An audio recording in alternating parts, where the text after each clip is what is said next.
Somewhere in England, roughly 700 years ago, a court clerk needed to write down one man's name for a tax roll. There were 3 men named William in that single village. So the clerk did what clerks always did back then. He looked at what the man did with his hands and wrote that down instead of a family name. Multiply that moment by hundreds of thousands of villages, repeated across 2 centuries, and you get the occupational records still sitting inside the English-speaking world's phone books today. Most people assume their last name is decorative, maybe borrowed from nobility, maybe just handsome sounding. It almost never is. It is a job description, frozen mid-shift, then handed down for generations whether or not any descendant ever touched the trade. And here is the part almost nobody expects walking in. The jobs that hardened into permanent surnames were rarely the good ones. Knights did not need occupational surnames. Lords already had titles nobody would confuse. The trades that became permanent names were the ones so common, so unavoidable, and so undesirable that a stranger could identify a man by his work faster than by his own face, because somebody had to do that work every day, or the whole village stopped functioning. This list counts down 8 of those surnames, names still answering roll call in classrooms and offices right now, describing labor most of their owners have never once heard explained in full. Start with the 8th, a trade that filled English forests with smoke for 2,000 years and eventually trapped some of the men who did it in a bondage they could not legally walk away from. Number 8. Collier, the trade that turned free men into property. Charcoal built the medieval world in ways most people never learn in school. Iron smelting needed it, glass making needed it. Every blacksmith's forge depended on it, and charcoal did not simply exist. Somebody had to make it, slowly, alone, in the woods, for days at a stretch. The collier built a mound called a clamp, stacking cut wood into a dome shape, then sealing the whole thing under earth and turf, leaving only a few small vents open to breathe. He lit it from the inside, and then controlled that burn for up to 2 weeks straight, day and night, without a real break. That control was the entire job. Too much air and the wood simply burned to ash, wasting weeks of cut timber. Too little air and the fire died, ruining the batch completely. So the collier stayed beside it, living in a rough hut, watching smoke color and vent position around the clock, sleeping in short stretches, breathing that smoke the whole time. Families often lived out there with him, cut off from the village for weeks at a time, recognizable by soot that never fully washed out of skin or clothing. Then the trade darkened further. As England shifted from wood charcoal toward mined coal, starting broadly in the 1600s, the word collier followed the fuel underground. Coal miners inherited the name, and in Scotland, they inherited something far worse than smoke. Scottish law bound colliers and salt workers to the specific pit or salt pan where they first started working. It was not called slavery, but it functioned like it in practice. A collier could be sold along with the mine itself, and his children were born already bound to the same employer. This system lasted for generations, and Parliament did not fully end it until an act passed in 1799, decades after bonded labor had already become a subject of public outrage elsewhere in the same country. So meeting a collier today means meeting 2 unwanted jobs stacked on top of each other. The forest worker who breathed smoke for 2 weeks to make fuel nobody else wanted to make, and the underground worker whose personal freedom was legally restricted long after most English laborers already had theirs. Number 7. Cutler, the trade that filled men's lungs with stone. A cutler made knives, and eventually anything with a blade, including scissors, razors, and tools. The city that became synonymous with the trade was Sheffield, in the north of England, where fast rivers powered hundreds of grinding wheels. Shaping and sharpening a blade meant pressing it against a spinning stone wheel for long stretches. Grinders sat hunched over these wheels for entire shifts, often working dry, without water to cool the stone, because dry grinding was faster, and most grinders were paid by the piece rather than by the hour. That speed came at a horrific cost. Dry grinding threw off a constant cloud of fine stone dust mixed with steel particles, and grinders breathed it directly, hour after hour, week after week. A physician examining Sheffield workers in the 1850s documented exactly what the trade did to a man's body. Grinders were dying of a lung disease specific enough to the job that it earned its own name, grinders rot. Fork grinders, the fastest and dustiest specialty in the trade, frequently died before reaching 40 years old, and some accounts from the period describe grinders who never expected to see 50 at all. The wheels carried a second danger entirely. A grindstone spinning at full speed could shatter without warning, sending heavy fragments across the workshop with enough force to kill anyone standing nearby. Cutlers organized early, chartered as their own company in Sheffield in the 1620s, proof the trade was already large and profitable at the top. But a charter did not fix the dust. It took real ventilation, and eventually mechanical dust extraction, arriving gradually across the 1800s, before grinding finally stopped being a death sentence delivered on a schedule. So the next time a kitchen knife gets sharpened in a few seconds flat, remember that for centuries, keeping the world's blades sharp meant men traded their lungs for a wage, one spinning wheel at a time. Number 6.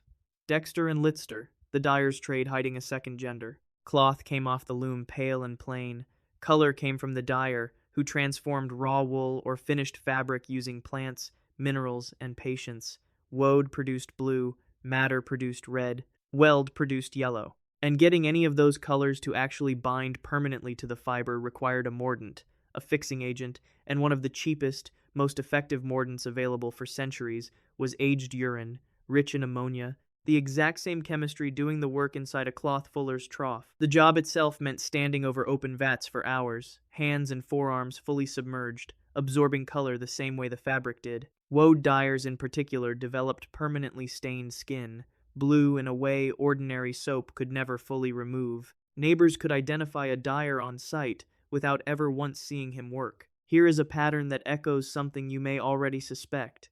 Just as a baker had a separate feminine name form, a dyer had one too. Old English built feminine agent nouns using a different ending and applied to dyeing that produces Dexter and Litster, both meaning, quite plainly, she who dyes. For much of the medieval period, household dyeing at a small scale was common paid work for women, folded into daily life alongside every other domestic task, in roughly the same pattern as small-scale brewing. As with brewing, the trade eventually consolidated upward.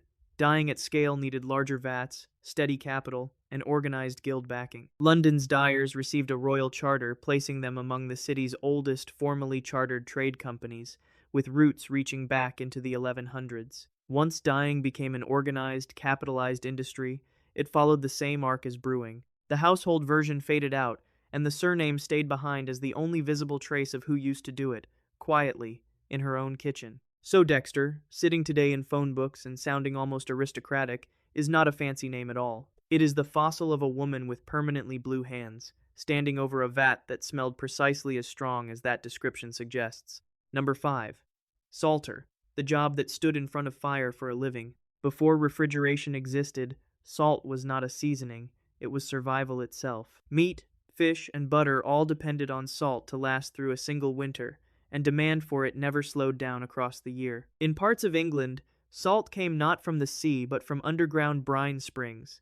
Whole towns grew up around these springs, and their names still mark the industry today. Nantwich, Northwich, and Middlewich all carry a suffix that once signaled a salt works, a naming pattern that outlived the industry that created it by centuries. The job itself was punishing in a very specific way. Workers known as salters or wallers drew brine up from deep wells and poured it into enormous shallow lead pans. Then they built fires underneath those pans and kept them burning continuously, sometimes through an entire day and night without stopping, boiling off the water until only salt crystals remained behind. Standing that close to open fire for that long, inside a low building thick with steam and smoke, was brutal, repetitive labor.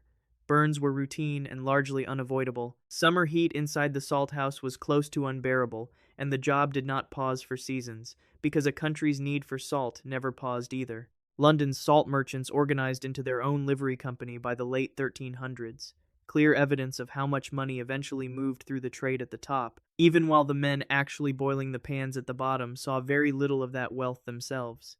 The trade declined only once industrial evaporation methods, larger-scale rock salt mining, and cheaper transportation routes replaced the old open-pan boiling towns for good. But for centuries, an entire regional economy in England ran on men standing in front of fire, turning underground water into the one preservative an entire country could not survive a winter without. So far, every name on this list points to a job that eventually vanished, mechanized, or got legislated out of outright bondage.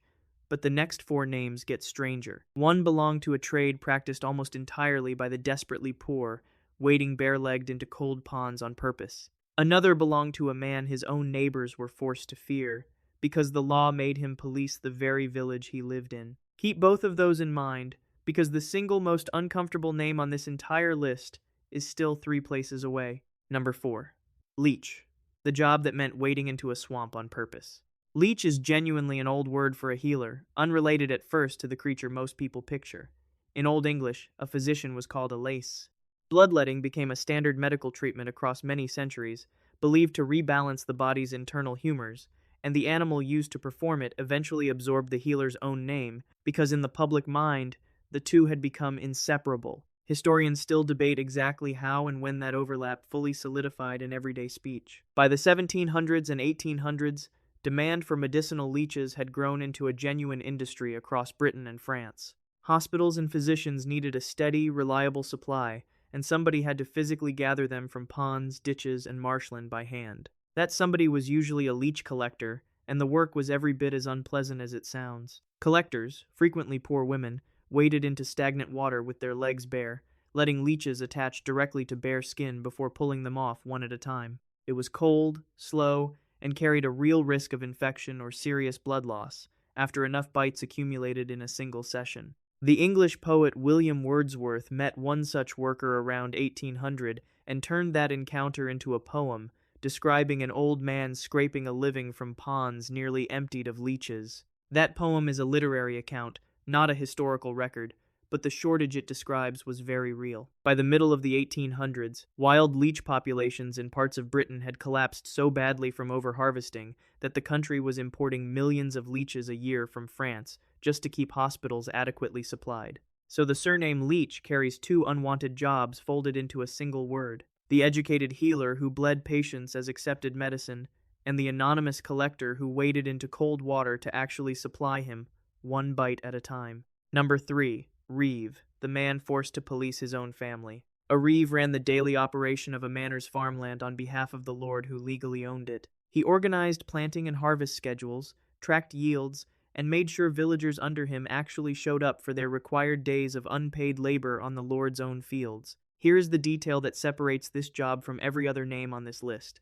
The Reeve was not brought in from outside the community. On many manors, he was chosen from among the villein tenants themselves, sometimes elected by his own neighbors, sometimes simply appointed and given no real option to refuse the role. That put him in an impossible position, though the exact arrangement varied considerably from manor to manor and region to region. He answered directly to the lord for every missed quota, every late payment, and every shirked labor obligation, and he could be held personally liable whenever the numbers came up short. So the man enforcing the system was, most days, the same social rank as the people he enforced it against, only now standing between his own neighbors and a landlord who rarely accepted excuses. It should not surprise you that Reeves appear in medieval literature as sharp, calculating, and widely disliked. Geoffrey Chaucer includes one in the Canterbury Tales, a lean, suspicious former craftsman who has made himself indispensable to his lord by squeezing every possible advantage out of the tenants beneath him. Fiction, certainly, but drawn from a role real medieval villagers would have recognized instantly.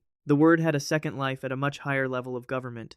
A shire reeve, the royal official responsible for an entire county, contracted over time into a single modern word, sheriff. So a title that began as an unpaid, resented burden thrust onto an ordinary farmer eventually became one of the most recognizable law enforcement titles in the English-speaking world, carried today by people with no idea their name once meant the neighbor. Nobody wanted collecting the rent.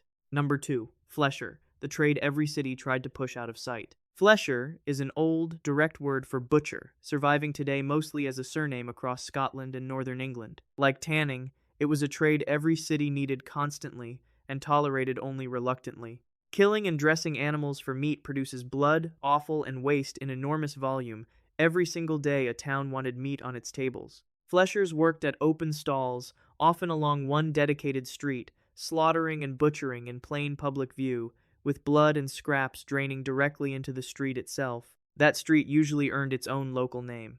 In several English towns it was called the shambles, from an old word for the wooden benches butchers displayed meat on. Today the word shambles means chaos or a mess, and it earned that meaning honestly from streets that were, quite literally, ankle-deep in the byproduct of feeding an entire town. City governments responded the same way they responded to every foul-smelling trade on this list. They regulated it, restricted its operating hours, and periodically tried to push it toward the edge of town, or toward one controlled central marketplace, such as London's Smithfield, so the mess stayed contained instead of spreading through every street with a butcher's stall on it. None of that made the actual job any less grim. A flesher spent his working life surrounded by slaughter, blood, and the disposal of parts nobody would ever pay for, in a trade absolutely essential to feeding every household in town, yet ranked socially closer to the tanner than to the baker down the same street. So a flesher today carries a surname that once meant the person standing at the exact center of a city's meat supply and its worst smell simultaneously, doing a job the whole town depended on, and none of the town wanted living next door to them. Number 1. Skinner, the job that never actually stopped. A skinner removed the hide from an animal carcass, the step that came before tanning, not after it. Where a tanner spent months curing a hide into usable leather, the skinner's job was faster, bloodier, and often involved animals nobody wanted to think about at all. Livestock that had died of disease, gone, lame, or simply grown too old to be worth keeping alive. That work overlapped heavily with the knacker's trade, the disposal business for dead and dying animals that towns needed desperately and wanted nowhere near their own streets. Someone had to remove carcasses quickly, before disease spread or the smell became a genuine public health problem, and someone had to strip the hide for whatever value remained before the rest was rendered down into fat, glue, and bone meal. And yet, at the very top of this same trade sat real wealth. London's skinners organized into one of the city's great trade companies, chartered in the 1300s, built not on rough flaying work but on the fur trade, supplying ermine and sable to royalty and nobility who wanted status wrapped around their shoulders. The gap between that guild hall and the flaying yard was enormous, the same gap seen earlier between the wax candle maker and the man boiling animal fat, wealth clustering reliably at the clean end of a dirty trade. Here is why this job earns the top spot on the entire list. Every other name here describes work that eventually ended. The gun replaced the archer's bow, mined coal replaced the forest charcoal clamp, machines replaced the hand grinder, the dyer, and the salter standing over open pans. Skinning never stopped, because the underlying problem it solved never stopped either. Animals still die constantly, in numbers driven by how much meat an entire planet eats, and their hides, fat, and bone still have to go somewhere every single day. That exact work continues today inside industrial rendering plants, processing animal byproducts most consumers never think about once. Still low paid, still physically brutal, and still filled disproportionately by workers with the fewest other options available to them. Nobody eliminated the job. It simply moved behind a factory wall, doing at industrial scale precisely what one skinner once did by hand, for exactly the same unavoidable reason. Somebody has to. Look at the full list one more time.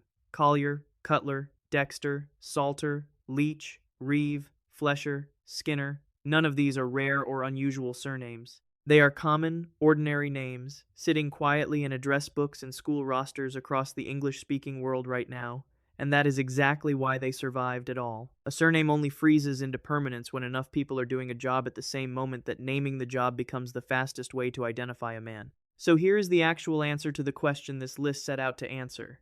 The surnames that prove your ancestor had a job nobody wanted are not the rare or exotic ones scattered through old records. They are the common ones, the names filling half the classrooms in America and Britain today, because an unwanted job, performed by enough people for long enough, is precisely the kind of work history could never avoid naming. Somebody had to breathe the smoke, grind the blade, dye the cloth, boil the brine, wade into the pond, collect the rent, clean the street, and strip the hide. Their names outlasted the jobs by centuries. And every time one of those names gets called out loud, in a classroom or a waiting room, generations of unpaid, unglamorous, absolutely necessary labor answer back, without anyone in the room ever noticing.